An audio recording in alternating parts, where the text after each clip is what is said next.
At a certain point, many people who feel things deeply begin to notice something strange.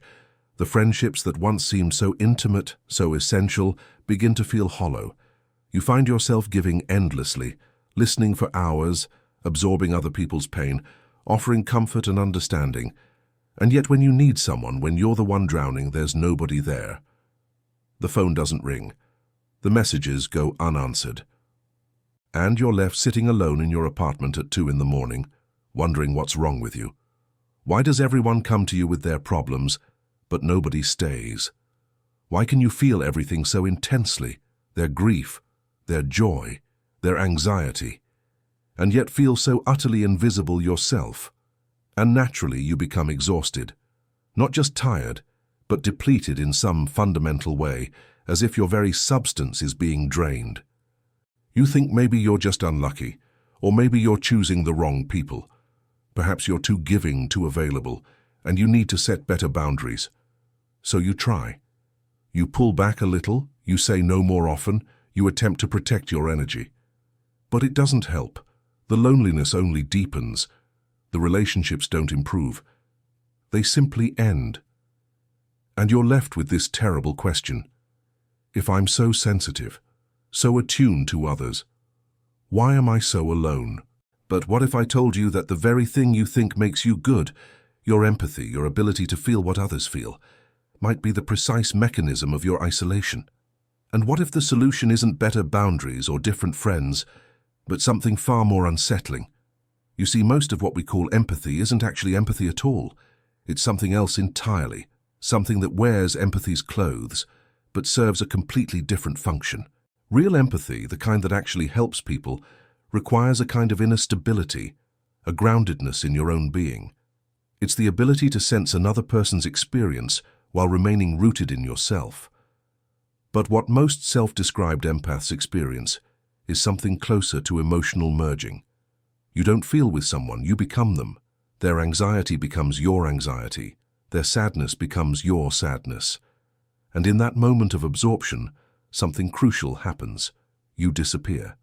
This is what Kierkegaard was pointing to when he wrote about the self, about despair, about the terror of standing alone before existence.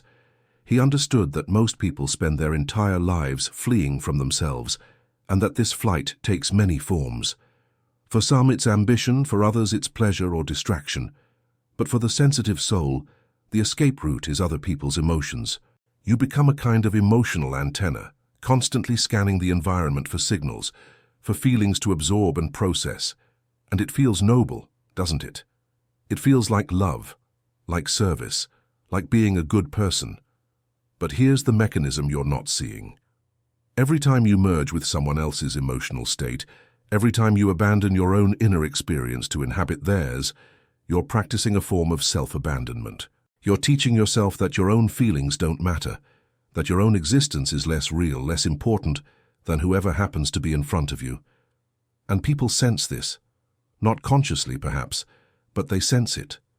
They sense that you're not really there, that there's nobody home, that you're just a reflective surface for their own drama.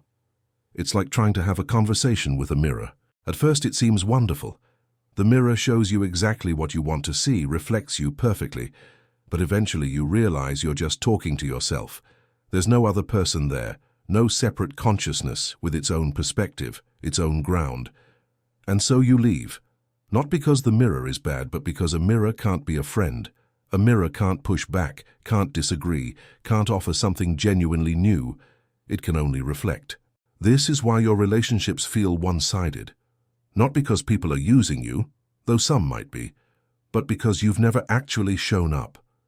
You've been so busy absorbing them, becoming them, that you've never offered them the one thing that could create real intimacy, your own separate existence, your own truth, your own difficult, messy, authentic self. Let me give you an analogy that might clarify this. Imagine you've spent your entire life living in other people's houses. You're an excellent guest. You know exactly how to fit in, how to be helpful, how to sense what the household needs. You wash the dishes without being asked. You comfort the children when they're sad. You listen to the adults' problems late into the night, and everyone says, "Oh, you're so wonderful, so sensitive, so caring." But here's what nobody asks. Where do you live? Where is your house? And the truth is, you don't have one. You haven't been home in years. Maybe you've never been home. Because being home means being alone with yourself, and that's the one thing you absolutely cannot bear. The silence of your own house, the emptiness of your own rooms, the absence of others' emotions to organize your experience. It's terrifying. So you keep visiting, keep helping, keep absorbing, and you call it empathy. But this kind of empathy, this merging, this self-abandonment, doesn't create connection. It creates a peculiar kind of distance, because the people you're helping never get to know you. They get to know a mirror, a therapist, an emotional processing unit, but not a person, not someone with their own needs and boundaries and truth. And deep down, even in their neediness, they sense this. They sense that something's missing. And eventually they drift away, not because you weren't helpful enough, but because there was no actual relationship there to sustain. This is what's happening when you notice that you have no real friends. When you realize that all your relationships are asymmetrical, that you're always the helper and never the helped. When you feel that crushing loneliness, despite being surrounded by people who claim to value your sensitivity, you haven't failed at empathy. You've succeeded at disappearing. And this period, when you first start to see this pattern, can last quite a while. It's not a pleasant recognition. You've built your entire identity around being someone who feels deeply, who cares, who understands. To see that this might be a form of hiding rather than connecting, it's destabilizing. The ground shifts. You start to question everything. Were all those relationships fake? Was I ever really helping anyone? Am I actually a good person, or have I just been running away? The usual response is to try desperately to prove the old story wrong, to redouble your efforts at being there for people, at being sensitive and caring and available, to find new people who will finally appreciate your gifts, who will reciprocate, who will stay. And some people spend decades in this loop, moving from one draining relationship to another, always hoping that the next person will be different, will see them, will offer the connection they're craving. But this doesn't work because the problem isn't the other people. The problem is that you've never learned to be with yourself. You've never learned to inhabit your own house, to sit in your own silence, to feel your own feelings without immediately escaping into someone else's. And until you do that, until you come home to yourself, you'll keep recreating the same pattern. Different faces, same structure, different dramas, same emptiness. I must warn you about something. When you first start trying to stay in your own experience, to resist the pull to merge with others' emotions, it feels awful. It feels selfish. It feels like you're becoming cold, uncaring, like you're losing the one thing that made you special. The urge to escape back into empathic merging will be overwhelming. Someone will be in pain, and every cell in your body will scream at you to absorb that pain, to make it yours, to fix it. And when you don't, when you stay with your own discomfort instead, you'll feel like a monster. But you're not becoming uncaring. You're becoming substantial. You're learning to exist. And only from that existence, that groundedness in your own being, can real empathy emerge.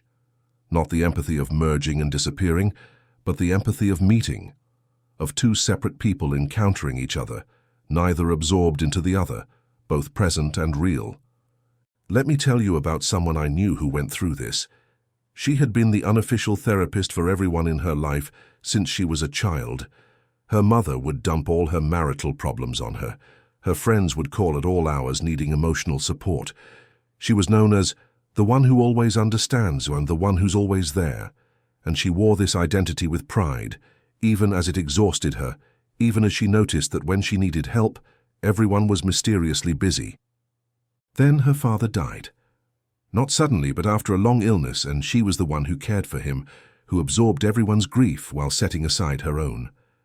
And after he was gone, she waited. She waited for someone to ask how she was doing. Really ask. She waited for someone to notice that she was falling apart. But nobody did. The phone calls kept coming, but they were always about other people's problems. Found something broke in her. She stopped answering the phone, not out of anger exactly, but out of a kind of exhausted clarity. She couldn't do it anymore. Couldn't be the container for everyone else's feelings, while her own accumulated, unprocessed, unacknowledged. And in that silence, in the space created by not being available, something terrifying happened. She had to be with herself. For weeks, she just sat in her apartment. She would notice the urge to call someone, to help someone, to focus on someone else's drama, and she would resist. And what she found beneath that urge was something she'd been running from her entire life: a vast loneliness. Not the loneliness of being alone in a room, but something deeper, an existential aloneness, a separateness that couldn't be fixed or filled or escaped from. One morning, she was sitting in her garden, drinking coffee, and she noticed something. The birds were singing. The light was moving through the leaves. Her hands were warm around the cup, and for the first time in years, maybe ever, she was actually there, not absorbed in someone's crisis, not planning how to help or fix or understand, just there, present, alone. And it wasn't nothing, it was everything. She understood then what she'd been doing all her life. She'd been using other people's emotions as a drug, as a way to avoid the rawness of her own existence. And in that avoidance, she'd never actually lived. She'd been a ghost in her own life, flickering in and out of existence based on who needed her. And now, for the first time, she was becoming real. Not comfortable, not happy exactly, but real. It's not that she stopped caring about people after that, but the quality of her caring changed. She learned to sense when she was slipping into that old pattern of merging, of disappearing, and she learned to pull back. To say, I care about what you're going through, but I can't carry it for you. And some people left when she started doing this. The relationships that had been built on her self-abandonment couldn't survive her presence. But other relationships, real ones, slowly began to form, with people who wanted to know her, not just use her as an emotional processing unit. It's not the empathy of merging and becoming. It's more like standing at the edge of two different countries. You can see into their land, you can understand their experience, but you remain standing on your own ground. You don't cross over and lose yourself, you stay.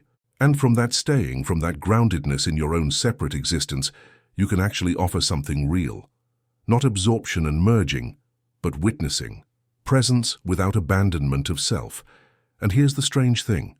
When you stop making yourself endlessly available, stop absorbing everyone's pain, the people who genuinely want to know you start to appear.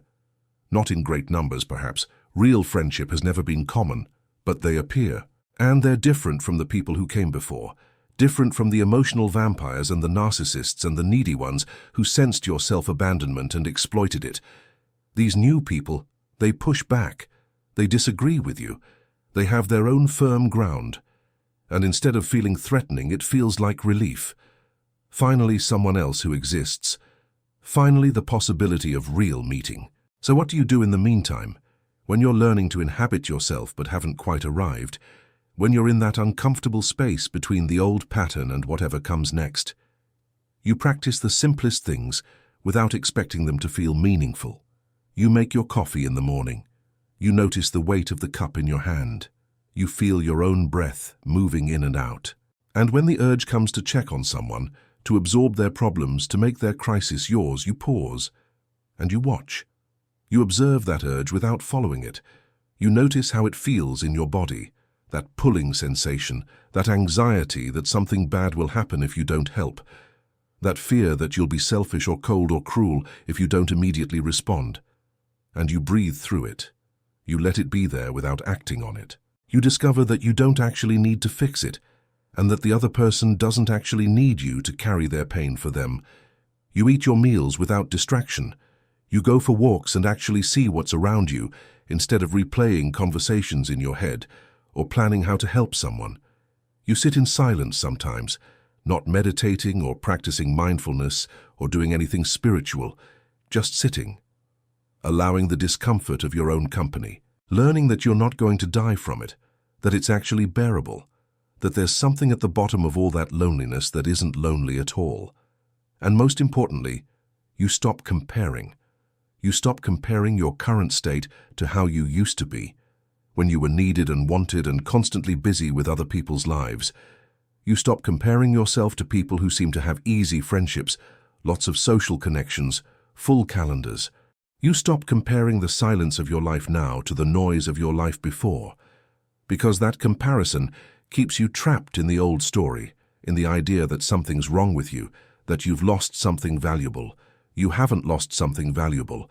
You've lost an escape mechanism. You've lost a way of avoiding yourself that was destroying you. And yes, it feels like death. The death of an identity, the death of a way of being that felt noble and good and special. But what's dying isn't you. It's a false self, a construct built out of other people's needs and your own terror of being alone. Paradoxically, it's only when you stop trying to connect through merging that real connection becomes possible. Only when you stop abandoning yourself for others that others can actually find you, because you can't connect with someone who isn't there. You can use them. You can be used by them. You can create elaborate dances of codependency and mutual exploitation, but you can't meet them. You can't have that soul-level recognition of two separate beings encountering each other honestly. Perhaps the reason you have no friends is not that you're too sensitive or that people don't appreciate you or that the world is full of takers. Perhaps it's that you've outgrown a way of relating that was never sustainable in the first place. Not because you're better than it, but because you've finally exhausted its possibilities. You've finally felt the full weight of its cost, the loneliness, the depletion, the sense of never being seen, and you can't go back. The old escape route has collapsed behind you, and then you're thrown back on something you've been avoiding your entire life, your own existence, your own separate being. The fact that you're here, alone in fundamental ways that can't be fixed by better empathy or deeper understanding or more sensitive attunement to others. You're here, a consciousness, a presence, irreducibly alone and yet somehow connected to everything. It's not nothing. It's not the void you feared. It's the ground you've been standing on all along, the ground you abandoned every time you disappeared into someone else's experience. And it turns out it's solid. It turns out you can trust it. It turns out that this aloneness, this separateness is not a problem to be solved, but the very condition of being human. You just forgot for a while.